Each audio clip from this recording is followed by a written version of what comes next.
Hi all എല്ലാവരുടെ ഓണം എവിടെ വരെയായി. ഞങ്ങളിതാ പൂ വാങ്ങിക്കാൻ ഇറങ്ങിയതാട്ടോ. കുറച്ചെങ്കിലും പൂ കിട്ടിയാൽ നമുക്കൊരു പൂക്കളം സെറ്റ് ചെയ്യാമല്ലോ. ഇവിടെ പൂവിന് തീ പിടിച്ച വിലയാന്നൊക്കെ പറയാട്ടോ. മുല്ലപ്പൂവൊക്കെ ഇതാ വാടിക്കരിഞ്ഞിരിക്കുന്നുണ്ട് കേട്ടോ. എന്തായാലും കുറച്ച് നമ്മൾ വാങ്ങിയിട്ടുണ്ട്, വളരെ കുറച്ച്, ഒരു പേരിന് മാത്രം, എൻ്റെ ഒരു ആഗ്രഹത്തിനാട്ടോ. പിന്നെ ഒരുപാട് പൈസ മുടക്കി അങ്ങനെ കുറേ പൂവൊന്നും വാങ്ങിച്ച് കളയണമെന്ന് എനിക്ക് തോന്നിയില്ല. പിന്നെ ഇതാ ഓണത്തിന് വേണ്ട എല്ലാ ഐറ്റംസും ഇവിടെ റെഡിയാണ്. എന്തിന്, ഓണച്ചന്ത വരെ റെഡിയാട്ടോ. അടിപൊളിയാല്ലേ. അപ്പോൾ അതാ നമ്മൾ പൂവൊക്കെ വാങ്ങി വീട്ടിലെത്തി. ഇത്രയും പൂ വെച്ച് ഞാൻ എന്ത് ചെയ്യാനാ? ഇത് അരിഞ്ഞിട്ട് കഴിഞ്ഞാലേ കുറച്ചേ ഉണ്ടാവുള്ളൂ, നമുക്ക് ഡിസൈൻ ഒന്നും വരച്ചിടാനുള്ളൊരു പൂവൊന്നും ഇല്ലല്ലോ.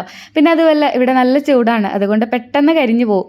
പിന്നെ വാവയുള്ളതുകൊണ്ട് ഇത് എത്ര നേരം കിടക്കുമെന്നും പറയാൻ പറ്റില്ല. ഈ തവണത്തെ പൂക്കൾ എന്താ ഇങ്ങനെ അങ്ങ് സെറ്റ് ചെയ്തെടുക്കാന്ന് കരുതി. കാണാൻ കുറച്ച് ഭംഗിയൊക്കെ ഉണ്ടാവുമല്ലോ. നമ്മുടെ ഒരു ഉള്ള പൂ വെച്ചിട്ട് ഇതൊക്കെ ചെയ്യാൻ പറ്റുള്ളൂ കേട്ടോ.